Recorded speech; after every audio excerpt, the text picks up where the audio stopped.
seek and serve you and all people, and love one another as you love us. In your name we pray. Amen. That's an advanced setting when you're setting up the meeting. Yeah. So we have approval of minutes. Nobody has reached out to say they've done minutes, and so I don't have. I did have the video. I edited that. Did anybody get a chance to see that of the meeting? Okay, so you guys know that it's had 75 million hits. You're all of you already very, very famous. Anyway, it's out there. I'm not going to worry about then voting for, or we can't really do any motions and votes right now, so we'll just kind of keep moving. Father Dave, can you update us on what happened with the budget request? It was approved. Okay, well, that was very dramatic. It's going to make. I will say there was a lot of excitement. Well, there was some excitement about the money coming in and all of that, because of course there would be. So, yeah. All right. So the next thing we had on the agenda was I'm going to go ahead and do share screen. I have a question about the budget. So with Sure. is camperships and scholarships and such part of the budget, or is that all come in as private donations? I don't remember if it was actually included in as a byline in there. Sure, no, that's fine. You have to think of it from the story we're going to try to tell. Camperships are funds that come from congregations with a designation for a child or family, right? So we keep track of financial. Right. And so is that a budgeted item? It's an anticipated amount based on history. So if based, like, let's say 30% of a fee or 20% would come from a church, that would be, we just put that in there as this is what we would look for as an income. It's not set in stone. If the campers paid a majority of the bill, that number would go down. It just kind of, it's a way of just kind of following that. Scholarships, go ahead. If we're looking at the revenue and expenses amended budget request that you gave us at the last meeting, is that what camp gift income is? It's one of those spreadsheets that you gave us last time, and it was the update from October 21st. Sure. The question I'm driving at is does this extra money create some room in the budget that can be allocated to other things, like like new arrows and like hard things for the camp that would benefit it? Is there anything freed up from this extra money in the budget that was just passed? No, or is it all tied to private donations? It's all private. It's all tied to private. It would be if a congregation had money set aside for campers that was not needed and wanted to give us another donation, that would work that way. But not, it's not referencing money that hasn't been raised yet. Right, and so it doesn't really affect the past budget at all. It just is more opportunity to help out congregations and drive people there, but it isn't going to affect the actual budget that was passed. Correct. Okay. Yeah, in fact, the only thing that would impact the budget would be if we don't fill beds, right? So we have the donation or the gift that came. The idea is that we want to use that money to help pay the bill to get families and kids to camp. And if we don't fill the beds, in a sense, we're not going to be transferring the funds. And so that it's the most important part of this opportunity is to fill beds. Right. So camperships would be a church commitment. Scholarships would be money that's been given to the diocese to distribute. So if we, let's say we ask for financial, like people to make a donation to the camp scholarship fund, then we would distribute, like if campers requested financial assistance, that's where that money comes from. And then the third ask that we would have would be for Grace Camp specifically. And we're going to keep Grace Camp as an ask because we want to make sure that we keep that as a habit of the diocese. I talked with the bishop about that today. You know, the goal being that we just want to make sure that Grace Camp is just something people are, that's an annual thing that we do in terms of asking for financial support for that. Does that answer the question? Yes. Okay. Donna, did you have another question? I apologize. No, I was just asking if the line item on the budget amendment that we discussed last time, that was the spreadsheet that you gave us for October 21st, if the line that says camp, no, I put it down, sorry, I can't. It says camp gift income. Is that, what is the narrative of camp gift income? I understand camp rental, I understand camp programs. Is camp gift income the scholarship money that comes in on behalf of campers from churches? What is that? I'll drill down to that because I think that's an aggregate of 3 different types of gifts. So let me get, I want to get into the finance. So camp gift income is parish gifts. Can you all see that? And you Yes. have done it. Okay. So camp gift income is an aggregate of parish gifts, individual donor gifts, and any money that comes in for special projects. So sometimes we have some people that give monthly to the camp. We have other individual gifts that come to the camp. These are just numbers based on history. I've tried to be more conservative. So for example, sometimes in the past, if there's not enough money in the budget, the easiest way to amend that or make it look like it's going to be balanced is by changing that number, right? So if you say, well, we're going to make 51,000, but the history doesn't show that you've made that much. What I've been trying to do is steer this number to what's been actually happening. So the answer to your question was, it is individual. It's gifts from parishes to the camp. It's individual gifts. The gifts for scholarships and campers lives up here. But is that reflected under the revenue line item in the spreadsheet that you gave us? It says revenue expenses 2022 amended budget request. Where is Yeah, that? I mean, so this, if this budget you're looking at is the full blown, all the lines. And so if you go to year end here and you see the January through December, these are all the year end numbers. This number at the bottom of each column is what I carry over into the summary that you guys get. So if you see this budget represents it, the actual full blown budget. Does that answer your question, or is it confusing?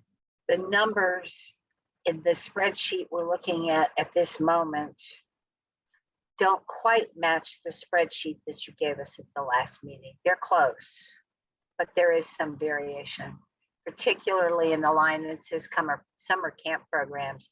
That spreadsheet on your screen is about $4,000 higher in revenue than the one you gave us. So when I'm working in a budget, so we're looking at different snapshots. This is the one that went to council, and the one that I sent you would have been this one. This is the budget that I'm continuing to work with and work on. So for example, when I build a budget or give something to council, the budget would show, for example, everything in the budget request balancing. Calendar. 104,000 and 200.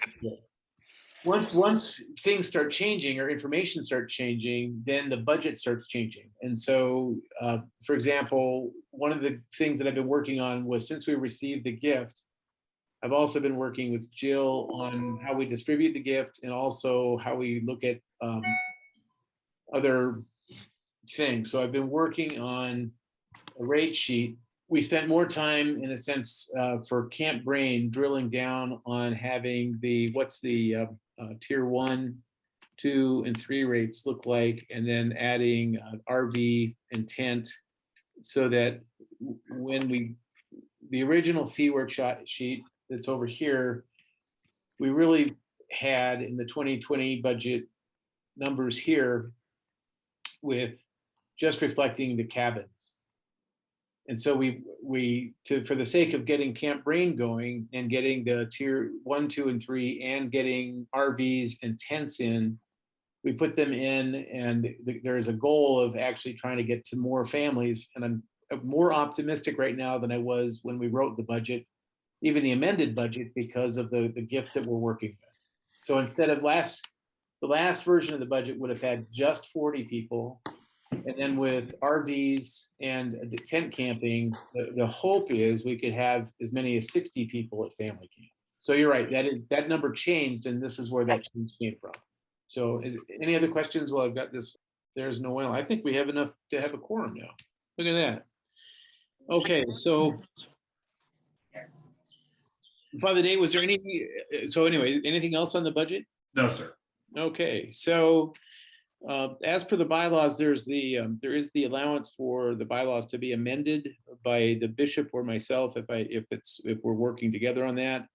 I did make a recommendation to change or amend the bylaw with the bishop, and with her approval. When we're talking about election of officers, the way that it was worded was the president and vice president shall be chosen from among, and originally it said lay members of the Camp Marshal Commission, and I recommended striking the word lay. So the president and vice president can be elected from the members of the Camp Marshal Commission, which basically, instead of saying only 6 people are eligible, it could be anybody can be eligible. So the only thing that we did was remove the word lay. In terms of election of officers, the president and vice president would be primarily the president, but it can be both, would spend more time with me in terms of talking about everything on the camp, and then setting meeting agendas and basically setting the stage for how we do our work through the whole year. So it's a bigger time commitment for that role. And I don't know if anybody have any questions on what that might look like, or? I don't have a question about that, but I do have a question about the verbiage you're using. What's in the bylaws says warden and vice warden, and you're saying president, vice president. That was also amended. There was, okay. I apologize. That was also amended. The link that you sent out that was with the invite is to a version of the bylaws dated the October 25th. Let me get. And it has president, vice president, but still has lay. Yes, and the removing the word lay was that simply happened today, and it was just, the idea was that if there was somebody that truly had the energy, the desire, and the ability to be able to do that role, we didn't want to restrict it. And the bishop's only caveat was, if it's an ordained person, it's really important that they do have the time to do the job. With that, is there any, and this is an informal, this is our first election, so my simplest thought would be that people are interested in that role of setting goals and doing that work. If we got 2 or more names, and we could just do a single vote, and then it would be first and second place for those roles. Or we could do, I don't know that there's enough of a distinction to have 2 separate votes, or because there's nothing in this that says how we have to do this. We could take nominations and then send something out so that everybody can vote whether they're here or not. Does anybody have a feeling about how you want to do this? I think it would be good to be inclusive, and because to include as many people as possible, to have both voice in putting their name forward and vote in deciding. I agree. We're missing a fair number of people. it would be better to have all of us involved. This is my first time Zooming with y'all and on the commission, as it were. And so, I mean, if you were to ask me to vote today, I mean, I know a lot of you guys, but I don't know all of you, and I don't know who would, you know what I'm saying? It just, I would not be able to make an informed decision today. Sure. I'm trying to think, what would be, does somebody have an idea that in terms of receiving nominations and then sending out, like, I suppose, an electronic vote, or what would be a preferred? I would suggest that we put forward nominations tonight Okay, from the people who are here, and then send those out as an email to everyone and ask if there's further nominations, and then vote via email on those nominations. okay. Do we have any, is any discussion on that? I think it's a great idea. Sounds like a good process, yeah. All right, so any nominations people would like to make? One presumes one can nominate oneself. Yes. Yes. Okay, just want to be sure. I'm not doing it, but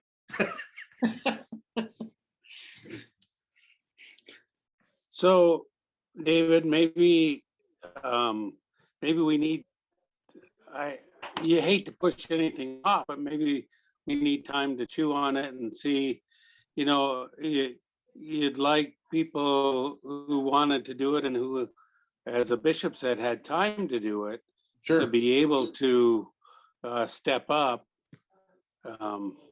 And Yeah, in that know, vein, I would nominate myself as vice president. I don't have the time to do the president role, but I'm interested in leadership and doing it, and so I'd be willing to be the backup. Okay. Let me just, I'm going to share a screen because you guys have all been very generous with sharing your stuff. You have a web page now. So Charlie Knuth is not here tonight. The Thursday evening for him has been a non-starter because of his schedule.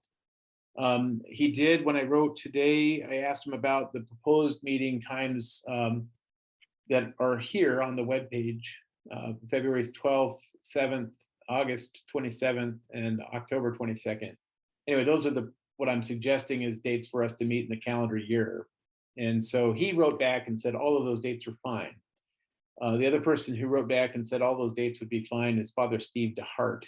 Both of them had communicated that they weren't going to be able to make it, and I did not have time to write back to Theresa. We have Paul here this evening. Paul, anything you want to say to tell people who you are? Well, sure. I'm Paul Carlson-Thompson. I worked at camp for the last 10 years or so. But looking at those meeting times, I cannot make any of those meeting times due to my job.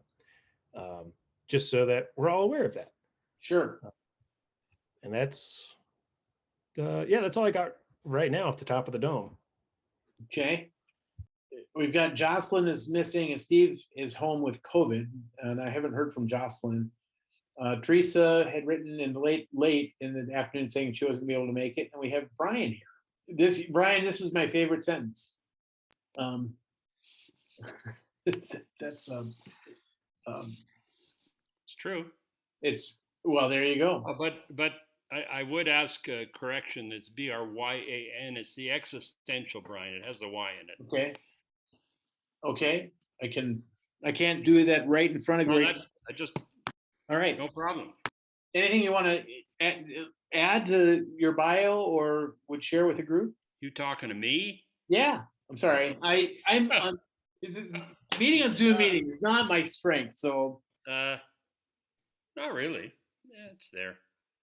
But I mean, honestly, about 20 years into my 45-year time as a priest, we had a diocesan synod.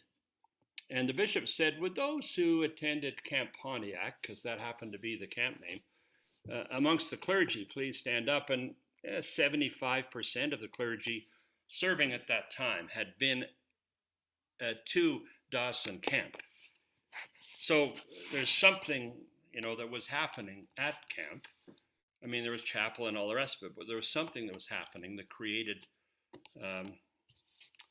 just this belief in it and its importance. And obviously it had a formational effect, I think. So I think our diocese and the one in Calgary that I am canonically resident in now, the first one was Ottawa. They both decided in the late 60s, early 70s that family camping was a thing of the past, and so they sold their properties. Wow. Anyway. Well, thank you. We'll get back to Sharon. And we've got Jocelyn. Anyway, she's been part of the women's quilting retreat for quite a while. She's come up to camp a number of different times. Mark, you've probably spent more time with her than I have. Anything you want to share about Jocelyn? She's going to be a deacon. I know that. And yeah, she was part of family camps, and they come up for Labor of Love almost every year and volunteer their time. They've been a big part of camp for the last 15 years. So. Excellent. Thank you. Steve DeHart helped last year with our Grace Family Camp, and he is a part of the Congregational Development Task Force. He, in the last year, did a sabbatical by interviewing members of the church in churches that have closed and churches that are still open, just getting a feel for their stories. And so he has put a tremendous amount of time. He's interviewed over 60 people. He's had a lifetime of being a counselor. He is so anyway. He's an exceptional individual, resource, and he has a deep knowledge of the diocese. Let's see, Noelle, we've got John here. Noelle is not here. She's been coming to camp since '78, and so she is comes out of St. Luke's Billings. And last year, a couple years ago, we talked about day camp, and she wasn't sure she wanted to do day camp again. And then last year, she was bringing a crew of kids up to camp, and realized while she was driving to camp that every kid in that vehicle started with a day camp at St. Luke's Billings. So she went from not wanting a day camp to, yeah, next summer they want to have a day camp. And so anyway, she's a strong. Noelle is here, Dave. Are you here? She's here. Noelle, say something. tell me if I'm. Oh, it was more fun listening to you talk about me. Okay. I was just really curious. Did I do okay? But I will tell you, in 1978, I was only 6 years old, so I couldn't go to camp. Okay. So I probably started about 82. So you weren't far off. Okay. Well, I'm glad I was close at least. I apologize. I've lost whatever you want to hear from me. And Jocelyn Snider just came on, and we're all getting Amber alerts. So that's where all the police is. Yes, I just saw that myself. Hi, Jocelyn. Hi, sorry I'm late. Okay, so we're kind of just sharing about ourselves, and we've got John. You want to say anything? I know that John I love the picture because that is how I know John best in a sailboat. I figured you'd recognize me then. Yes, John, you've got the floor. We've been coming to camp ever since we moved back to Kalispell. From chasing my 9-month-old little kid at a parish retreat to almost every summer now. We're down there at least once, if not several times a summer. And it's just because, and we've also attended weddings and meetings and had many baptisms and had a lot of extraordinary experiences. So it's really plays a central role to our summers, and really it becomes kind of like our spiritual home, I think, for the summer too. We don't have time to attend on Sunday, but we try to get down to camp as much as we can. Thank you. Donna, you want to share anything about you? I have to find the unmute button. I don't know. What would you like to know? I fell in love with camp when we moved into Montana in 2004 and started going then as a clergy spouse and later as an ordained person every year to clergy conference. I have not been so fortunate as to attend family camps or any other camps because I've been working full time. So that has not allowed me to go. But love the camp, love the people, love the staff. Everybody's just done a fabulous job. Some years ago, I had the pleasure of egging on the clergy to buy new washers and dryers, and we raised enough in that one clergy conference to do that. So I have a heart for camp. Thank you. And Tom, I'm gonna put this share screen up again because the picture tells a bigger story. Well, I could probably picture- amplify this. Well, I can't. I don't know why. Anyway, so that's okay. you're- So the picture, that's my like 10-day-old first grandbaby boy Thane, who lives with us. Anyways, so that'll be the next generation of camp goers. I first went to camp in 1978 as a senior high camper and asked Jesus to be my Lord there. And despite being a cradle Episcopalian here in Montana, really didn't understand the idea of a relationship with Jesus. And so I appreciate the camp experience, and I think it's as valid today as it ever has been. I worked at camp several years after that and have been peripherally or directly involved with camp since we moved back to the Flathead in 93 with a 2-week-old baby. So I'm hoping to help camp through the next chapter. And it's fun to see a nephew and a buddy who I went to camp with his mom and served at camp with his mom, and a dear friend from our parish here in Kalispell. And so, I hope you all know camp is about community, and I'd like to be a community booster. Thank you. And Jocelyn, you've kind of picked up what we're doing. Anything you want to add, or? I just got home from Arizona and I need to find my charging cord before my phone dies. So yeah, my kids grew up loving camp and going to family camp. And then I've always gone to the quilt camp in the spring, getting quilts ready for Grace Camp. And that's where I think my love is. And anyways, but yeah, I live in the Bitterroot Valley and I love how close camp is. So that's a plus for me. And anyways, Thank you. I don't know what else to talk about. Well, that's okay.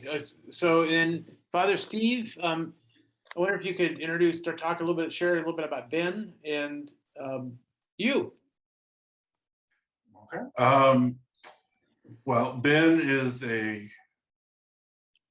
remarkable young man.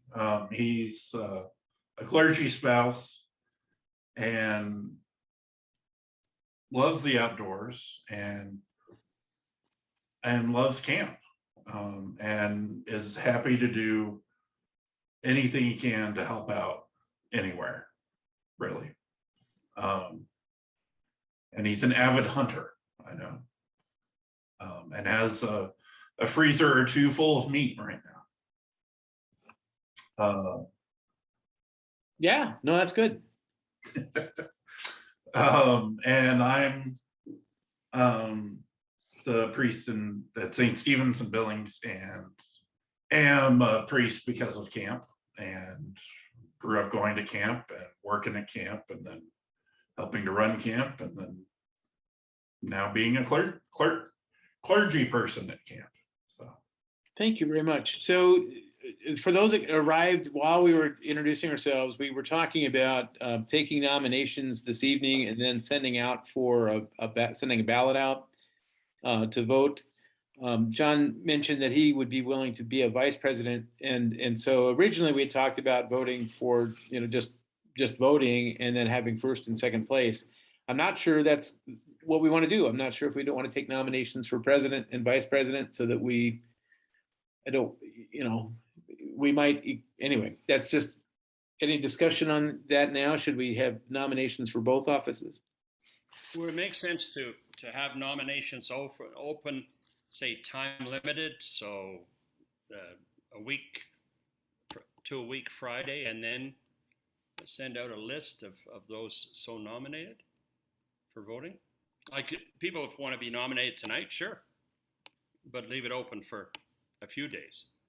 Again, I won't be one of them, but I just thought, you know. I'm okay with that, one or both, or do we want to just do one and then take first and second place? I'm fine with both. Well, you've already got one person interested in serving as vice president. John has already volunteered.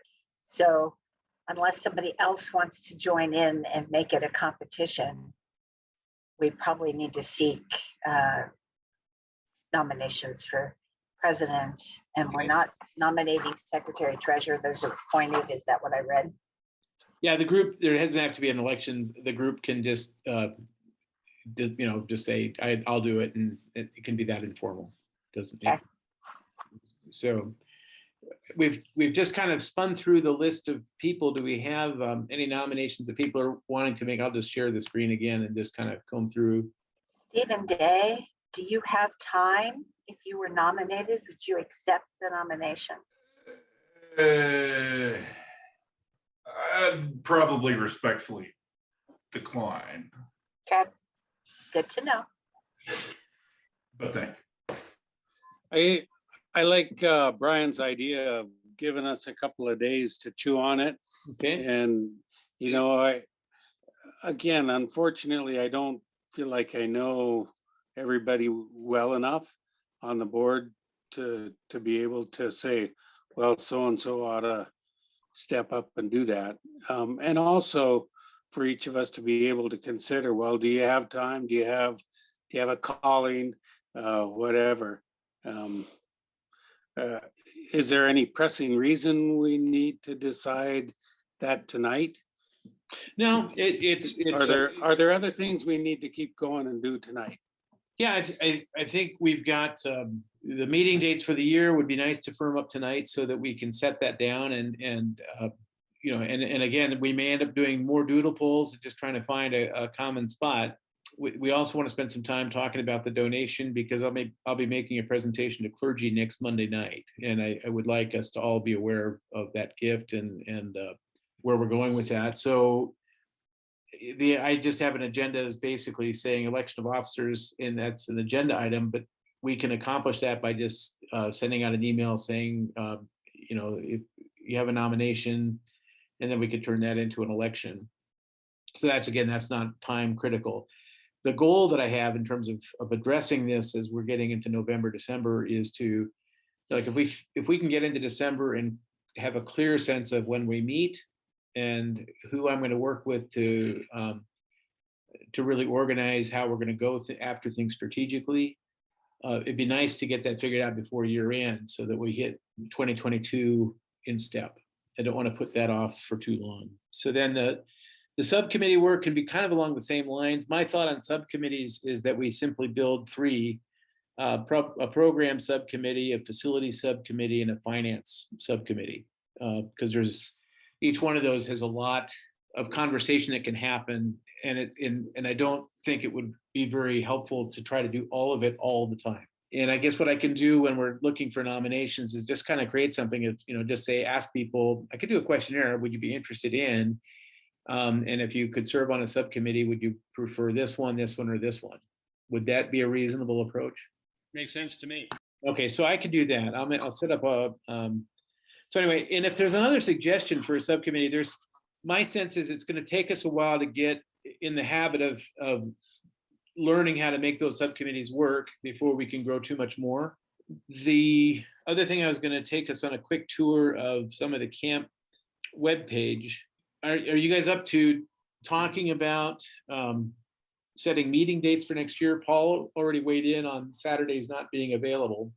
I'm here 7 days a week, so I'm happy with any days. Some of my Saturdays won't be either. I'm on another board that meets on Saturdays quarterly. Okay, I'll explain the months because it's not, so for example, May 7th, I don't care if it's on a Saturday. What matters is in May, the budget for 2023 will be due here. Right. So anything that we do that's going to be done in 2023, that all has to be imagined, put together, and put into a budget by May. The February is, for my strategically, if we're going to be getting staff, setting program goals, just sort of February is after all of the January annual meetings. And my experience has been trying to schedule anything in January it's going to be a bust. Trying to capture some day in the early part of February is doable, but not too close to the 31st, just because it's usually close to where a lot of annual meetings fall. The August is an opportunity for us to be at camp when the camp we've finished and we actually can talk about what we experienced. And it's a great time to do goal setting, so we can be on the facility. And October is probably the least, that could be October, that could be November, but I picked October because November in Montana, the closer you get to Thanksgiving, it's anybody's guess in terms of what the weather will be like. But of course with Zoom, weather might not be an issue at all. So anyway, that's the reason for the months. If there's another time or day to meet, it would also be in my mindset, like if we picked a start time, let's say it was a weekday, I'm okay with 1 o'clock. I'm also okay with 10 o'clock. And I also know that travel time is a real issue sometimes. So those are my thoughts on the months, and I can pull up a calendar. I mean, I just have, go ahead, Paul. I was just going to say, I think those months they make a lot of sense. I just can't do Saturdays specifically because of my job. But I also don't want to make it all about me. So if everybody else can meet on that day, that makes sense. And my question is clarification of our meetings going to ideally be in person, or at least just only the August. So then it's a Zoom meeting if possible. Yeah, from my point of view, the August meeting would be an in-person meeting. And after that, I'm open with it being a hybrid meeting, a Zoom meeting. I'm okay with that. I don't know if there's other thoughts out there. I'm open to anything. I'm retired. Well, as somebody that lives a bit away, I like the idea of just one in person. Did I just hear Tom volunteer to be president? That's definitely what I got out of that statement. So I would nominate Tom for position of president. You don't even know me. I haven't heard him decline. I think we should chew on it for a couple days. So, okay, so you're suggesting a motion that we delay the decision to make you president for 2 days? That's what I heard. Sorry, I just had fun with that. That was, you're on mute. He probably has to consult his higher authority. That may be So, true. Dave, on meeting dates, I think we're probably all in agreement on the dates, the need to do the majority of them by Zoom. Yep. And Sure. if you could send out a doodle poll for the rough time frame that you're looking at, we could get it finalized. And the doodle poll for the 3 different working groups or subcommittees, whatever you call it. Right. Yeah. Paul, is there another time on Saturday that would work? Is it the time or is it the whole day? That's not a no-go. It's pretty much the whole day, unfortunately. I've got like the opposite schedule of most people I'm a weekend manager at a place, so right. Weekends pretty much all together are no-go for me, unfortunately. So is there well, we can do it through doodle poll, but is there a sense of a weekday, like if I said Tuesday at 1:30? Great. Sure. Jocelyn, is that something? Work for me. I likely will be quitting my job. So I might have classes that will conflict, but I will do my best to be there. Okay. I'll send out a doodle poll, but I'm just kind of wanted to say the 1:30 time because if there was a really hard no on during the normal business hours, then we could look at just evenings. But if there's a general acceptance to the 1:30 on a weekday, my experience has been when you have a clergy and layperson group, the most successful days I've had have been Tuesdays and Thursdays. And on either Tuesday or Thursday, the most successful time I've seen has been 1:30. And if there's a general sense. Hey, Dave. Yeah. I teach at a school all day. So I'm done with school at 3:30. At 3:30? I'm working from 9 to 3:30 every day. Okay, so if we did something after like 3:45, or we need to wait until 4? It probably works. I can pop on my phone anytime if it's Okay. just driving me home to school or school to home or anything. That's easy enough for me. And I'll probably be on the phone anyway because I'm running kids to dance usually in that time frame. Okay. All right, so I'll put together a doodle poll for the nominations for our meeting dates. I do want to hold on to that one Saturday in the summer, so that we can be in person. And then the also include in that which subcommittee you'd prefer to be on. And I think that gets us through a lot of this. Any other thoughts or questions on the schedule? Just if it is during the day, it helps to have it be a fixed time with a fixed out. So it's a block of time that you can schedule easier instead of kind of an open-ended meeting. Okay. And could you, when you send out the poll about the subcommittees, just give a 1 or 2 sentence expectation for each of those? Or is that in some of the other material you've sent previously? Okay. That we're working with. I've basically just been rebuilding the camp webpage. It was just pretty much everything was out of date, and I'm only probably halfway through. The English teacher in me says, please fix the word bylaws. Okay. It is not BI, it's BY. No, I have dyslexia, and I could spell the same word 3 different ways and on any one page. So and I prayed for humility. So in terms of the build, I haven't done any advertising, and I've not done anything to push people towards the page. Right now, I'm working on just getting things in place, and I am soliciting support or soliciting involvement with getting it correct. So when you see an error, text me, send me something, and I can fix it pretty quickly. So the homepage is just intended to be a landing page, and it can get you around the major parts of the site. The About Us page, you've seen bits of that. You saw the Camp Commission. We've got a page now for all of our parishes. I'll be sending something out to clergy, ask them to check links and their photos to see if that's what they want. We have 31 churches in the diocese. They're all there to be seen. I'll be working on the employment page next with the budget passing. I'll be working on updating the job descriptions and salary descriptions. The programs, I've laid this out in terms of how we might imagine doing our formation. So we do leadership development as a core piece. And then we have outreach programs where we work with churches to do outreach, where we invite people to a church. We focus on family programs and youth programs, adult retreats and conferences, and then I'm leaving a special placeholder for the 75th celebration.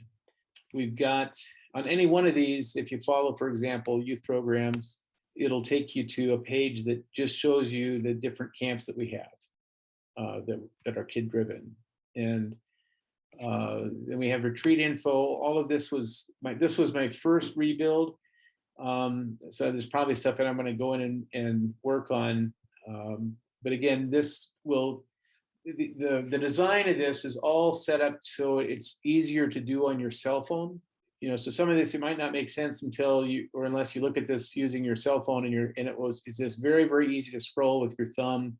And then if you hit a link or a picture, then it takes you to the more information, right? So, and then the get involved is going to be, I haven't built this yet. This is going to be basically the action links that take us through volunteering, signing up, applying for staff. But applying for staff is going to be a link that people can find on the homepage. It'll be cross-linked to just about everywhere. So anyway, that's just a quick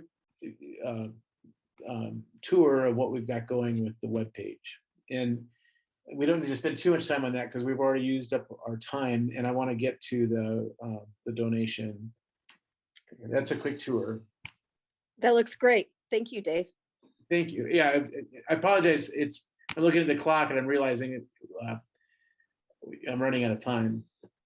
The gift, we're very excited about. We received a gift from a very generous family of $70,000 to help us get children back into camp and families back into camp post-COVID. And the goal of the donation was to make sure that camp would be available to families and to young people at a price that was enough to make a commitment, make sure that people were going to show up, but not so expensive that it would ever stop somebody from coming. So the idea would be $100 for a week of camp. And the conversation was, how do we make this opportunity work in such a way that we get churches engaged with potential recipients of the donors, or the donate, or not of the support to go to camp. So what we want to do is we want to seek commitments from participating congregations. We want to make sure that they confirm that they're interested in doing this. The ask from a congregation is that they look ahead to their fall of 2022, at least their fall, so that when we're sitting down with an individual or family, we pair the opportunity to go to camp for like $100 with an invitation to the fall program of the church, to try to stimulate churches being back engaged with each other. Commit to sending, the other thing we're asking for churches to do is to send 1 or 2 adult volunteers with the families and students they're sending. The idea behind that is, for example, with junior middle school, if we get adult leaders from churches around the state that come with their kids, we can do a few things at once. I.e., we get kids to camp, but more importantly, we get adult leaders with a similar ministry in the same room, right? And so there's an opportunity for us to start talking about diocesan work or the formation of programs or supporting each other. So that's something we're asking. If a church is too small, we want to at least have churches commit to praying for, on a daily basis, the staff and the kids at the camp. We are not going to put the forms or the applications online, right? So the only way people can access this opportunity is through local ministries that are participating congregations. The commitment from the diocese is to assist congregations whenever possible in setting goals, empowering staff, volunteers to have a role at Camp Marshall, to invite congregations to participate in the effort, to create opportunities for volunteers at camp to discuss their ministry stories and explore ideas on how we can do better. And families from areas not served by local ministries will have access to these funds. We'll commit to seeking a local faith community in their area. And that was a conversation I had with the bishop, and that still will need some work depending on how that plays out. Unused funds will be rolled into a restricted account for camp seed money in 2023 or ministry growth funds. The hope is that we use the funds, that we disperse the funds we received in 2022 so that we have a full season. So that's just a really quick run through of what will be given to the clergy to look at and pray about. One of the things that I want to measure over the course of the next couple, 3 months is I want to measure how many churches actually participate and say they're going to participate. And so we want to think about how we engage churches to do this and recognize the opportunity. If you think about it from just a really, I mean, a priest that or a church that recognizes what this looks like is what would it look like if we could send 10 kids to camp for $1,000? What would it look like if we could send 10 families to camp for $1,000? That, I mean, that's really, really huge. Let's see, the application is we've been building and working on, and it's been, kind of goes back and forth, and I think there's still a few typos on this. We have our mission statement, and then we have the camps here with the dates, and then we have the camper fee for 2022 is $100. The actual cost of camp is $480, limited to the first 70 applicants. Family camp fee for 2022 is $100. The actual cost for family camp is $1685, limited to the first 14 families. I built just sort of a budget. This could go, or like if it just depends on how many people sign up, right? If not very many families jump on the opportunity, there will be more opportunity for kids to go to camp. We just want to fill beds. And what's really important is this, again, this application is not going to be published or posted online. This is something that a church needs to get people in the door and have this filled out, and then they would fax that or email that to us, and we would then process that once we had the information. I just kind of tore through that because of the time. Let's see, let me stop screen share. Any questions on any of that? I have a quick question. There is a space where the church agrees to pay an amount. Is that towards the $100 that the child is responsible for? Or is that It'd be in the addition? 100. It would be the remaining 100. So like if somebody signed up, the church had 5 kids, and the church came up with $250, the balance would be the $250. So it goes against the 100 that the families are providing. Yes. So it'd be easy for churches to send kids for free. Yeah, Yes. point. Yes. How does this information get out to congregations? Is it just going via clergy? Because there's a lot, my concern is there's a lot of churches that don't have clergy right now that are in search processes. Right. So we have I've been working on that. It will go to clergy, parish administrators, and senior wardens, and I will do everything I can to make sure that this gets out there. And of course, the commission you're invited into that. So if you know somebody at the church, go to the office. Have you heard? Do you know? Have you seen? And if they haven't, let me know, and I will try to make everything happen to make that information get out there. In our parish, we can stand up once a month and toot the horn. Let people know the opportunity. Is there any thought about making it? My concern is that it can end up like preaching to the choir kind of thing, that kids that are, or like families that are already going to go, this is great for them. Is there a way to kind of target expanding it? And so there's the same with churches too, like a few churches provide the majority of kids who go to camp.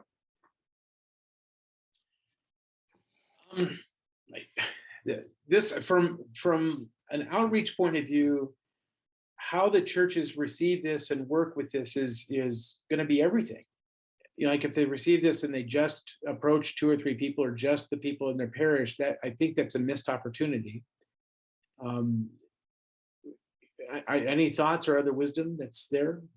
I'm sorry, but I have a little unrelated thought. I have another board meeting I have to zoom in on. Okay. So it's great seeing y'all, and look forward to the next time. Right. Thank you. Bye. I know. Go ahead. You're going to be making a presentation to the clergy on the clergy call next week, you said? That's correct. I think stressing the point that John raised about not focusing on the families that always go to camp, but looking at this as an outreach tool as you talk to the clergy and do some follow-up with your correspondence to them will probably be helpful. I can do that. And I do want to stress that even if we focus on, especially this summer coming up, it's going to be a really courageous thing for a rising ninth grader to go to camp if they don't know or they haven't gone to camp at all. Right. But even if we have kids that are, that are the regulars, we've gotten to a place where nobody's a regular at camp. We're at a place where if you're a fourth grader and then going into sixth or seventh grade, you know what I'm saying? It's just been, it's all different. And it's going to take a critical mass of kids to create those small groups and that camp experience. So there's a part of me, it's like, yes, it's an outreach, and outreach is going to include, I think, a lot of young people who might otherwise just stay at home this summer, even when we open up again. I think some kids, it's going to be a hard sell. So certainly this year, after 2 years of COVID and not really having much camp at all. Yeah, you're right. Again, I am just so, in my 31 years or 30, it's not more than 31 years, but in the 30 plus years that I've been doing this is the first time I've received a gift like this. This is huge.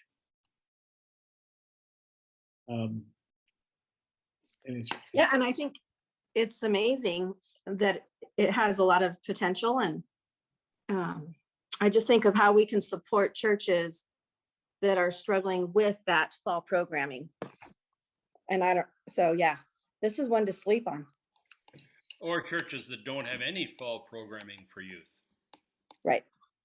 Well, because we're also coming out of COVID, shut down and stuff. So, I mean, our church had programming before COVID and just hasn't gotten back. And so we have nothing this fall. So looking at it.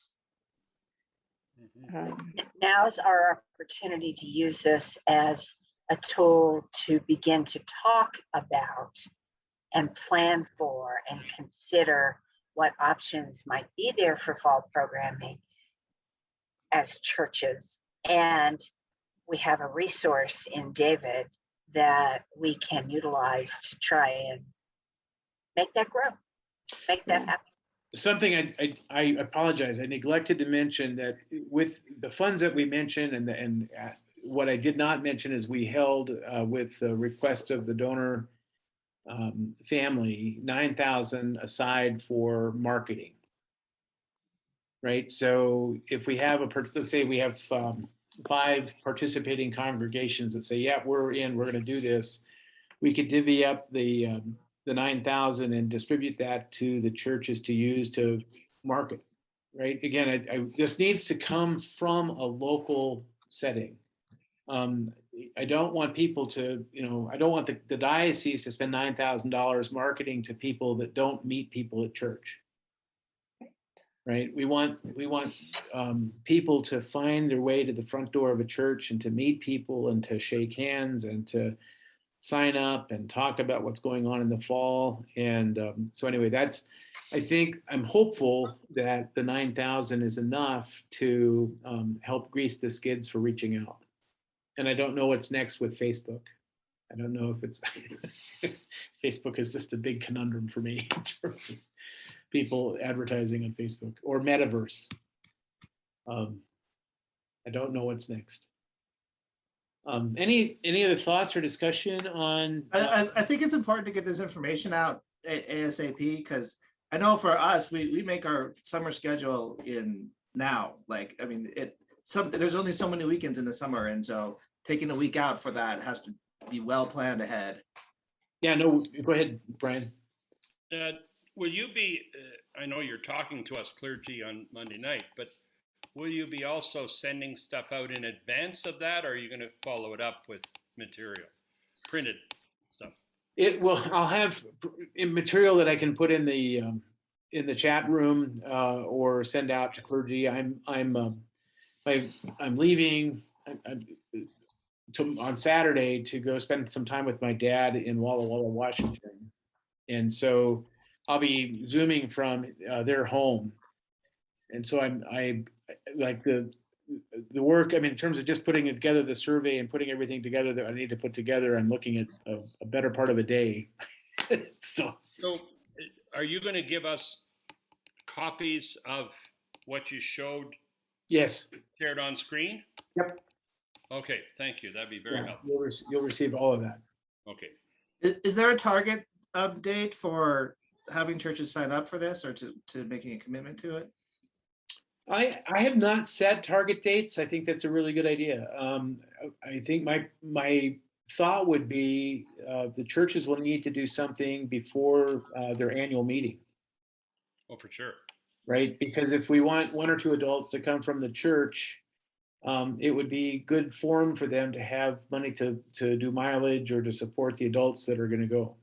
Which actually means budgets are being set now Correct. by vestries. So if you're trying to get on the budget for churches to do that, the mileage, the support for volunteers, et cetera, No. now, Right. because And that's why the bishop has me on the phone on Monday or the Zoom call on Monday. okay, because annual meetings, you just simply receive the budget, the congregation. It's approved by the vestry. Well, So- I mean, I'm working with the gift as fast as I can. So Understood. yeah. Don't take this as judgment. Yeah. It's just No, our I- reality. It's just our reality. Yeah. That's all.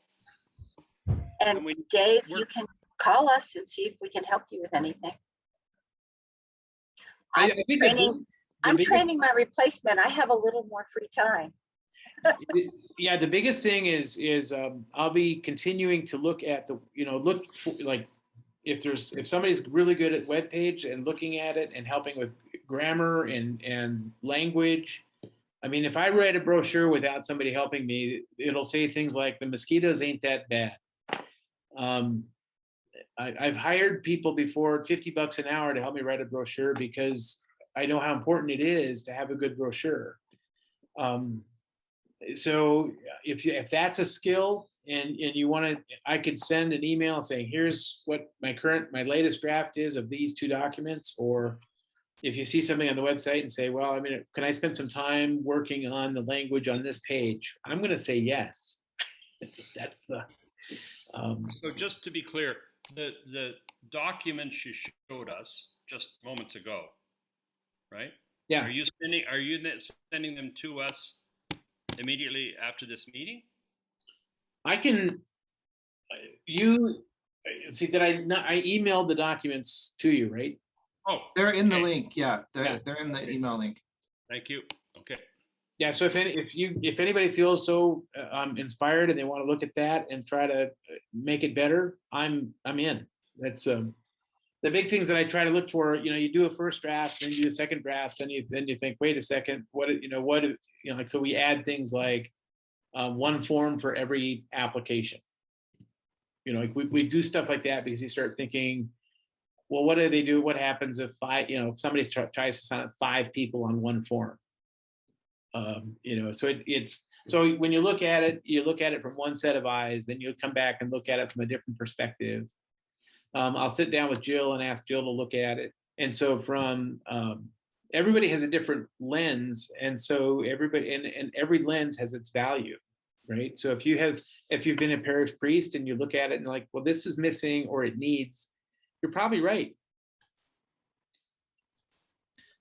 As far as, this is withheld, it's not going to be online. Does this work in conjunction with the registration that is online, or is it a substitute for that registration? No, well, this will be, it'll be both and. When we get it, what we'll do is we'll put that person into the system, and then we'll contact that family and ask them to fill out what we need online. Right, because all that medical information and release forms and all that will live there. Everybody nervous and scared? I'm trying to open your attachments and it won't let me. It says I have to have permission from somebody. I don't know. I mean, that's you. You're going to get email notifications from me trying to open these attachments. I guess that's who it's going to. I don't know. Not working. I'm sorry. Well, there they are. They're showing up. I don't know if anybody else had that issue, but I did. Well, I'll work on these. Is there anything else? And then we wonder, Father Bryan, if you would close us in prayer. Just one other thing, as far as the volunteers are concerned, are you looking for people to actually be there during camp while it's in session, or is it like during labor of love or during ancillary things, or is it actual commitment for the camp time? For this really to have lasting impact, the best way to get the impact would be to have the volunteers with the families of the kids that are coming.